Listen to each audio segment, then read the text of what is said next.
6 o'clock, we have to be ready for the brother. Been listening to the radio for half hour. I've got me fire stoked up ready later on if I need it. It's all cleaned out, ready to go. And the amount of coal we need on it is that much in the bucket. I don't know if you can see that. That there, I light that about 9 o'clock tonight and it'll burn till about 11 o'clock tomorrow morning. And the boat will be toasty. Anyway, getting ready now to load Lyra out. Cider be in soon. And we're going down to move the brother's boat. Well, got off the boat, just bought a little tender there. Ready to get back on board tonight. Otherwise the tide will be in and we'll be sturry-umped. So fingers crossed. Let's finish my cup of tea, take my rubbish and my boots and get up and meet the guys up on the bank, ready to go down, move the boats. Finish the tea.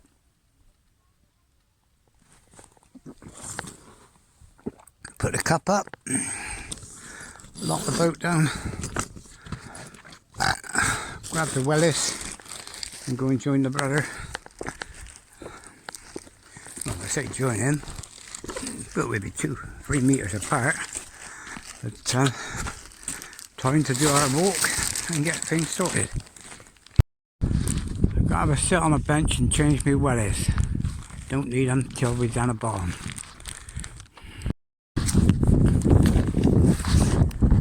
Gonna walk down. Gonna get the boat ready. Got the wellies. I'll take them off. You all ready, Lyra? You got a big stick for me to throw up, yeah? You got a big stick for me to throw. Oh, wow. There's the boats down the far end, just there. We're just coming up to the second of the 2 stiles that we got to climb over. And then by the time we get there, it'll be about right for high water. No, come on. Never mind. Come on, let's get back. Alright. Candid camera. Go on. Up and over. Go on then. Catch up with David.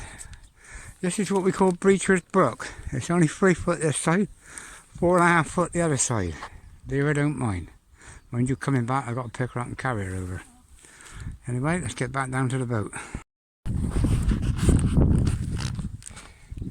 Yeah, we got here, folks. Yeah. Alright. We got here now. Richard's just getting ready to get on his little boat. That's the boat we're going to be moving. This one here. We're going to put it out onto a mooring out there in the deep water where ours is. Daisy's in deep water, believe it or not.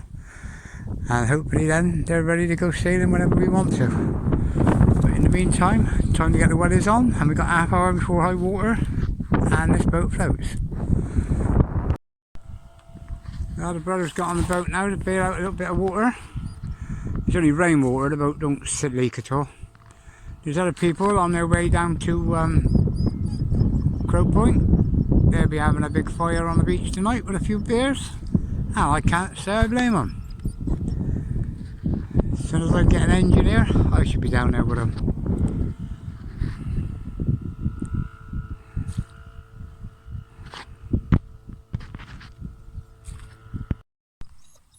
Just rocking the boat to make sure the bilge kills are clear at the bottom. Try to be full up in about 10 minutes, so we're almost ready to move and get her over on her mooring over there. Sorry I can't film it. The phone won't stand up. Dave can't handle it because you put carpet all over my phone. Or we maybe, I don't know.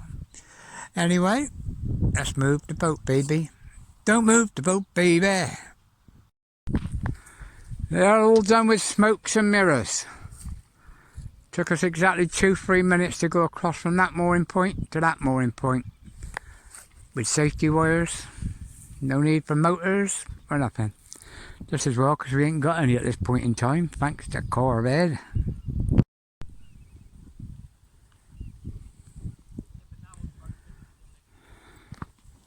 Job done.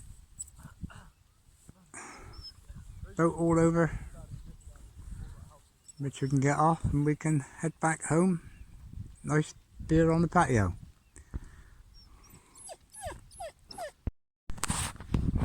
When you leave your boat on the mooring down here, because of the rise and fall of the tide, you've got to leave your boat on certain ropes, like mine out there, look, so as it's long enough to allow, you know, so as when the tide comes in, your boat ain't trying to stay underwater sort of thing.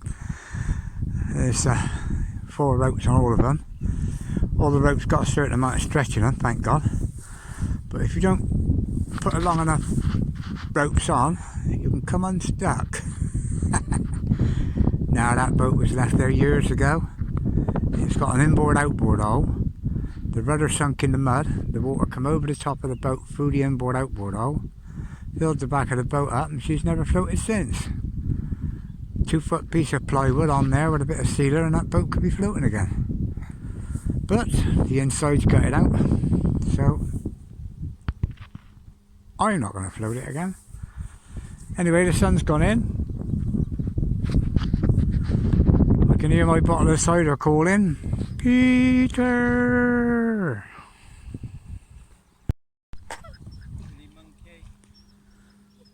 Job done.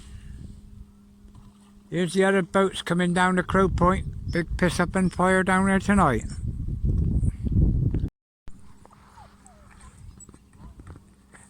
Heading for Crow Point.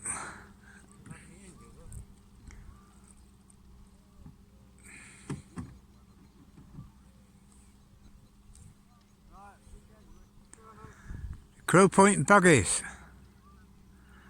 Stewar's the fastest. We'll be down there for a fire with them before long.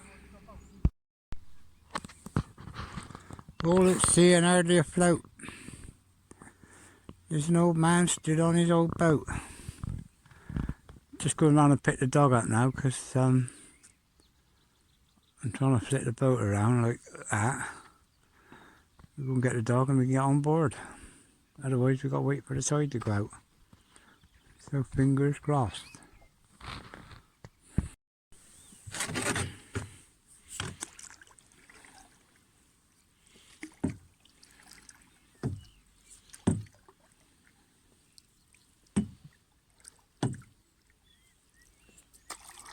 One hand rowing. That's how hard it is to row a boat. And do it with one hand, buddy. Well, shall we go over on the let's go over on the jetty. Come in, Irby! At least we're floating. It's got to be better than no floating. God, who tied that knot? Oh, I usually do granny knots.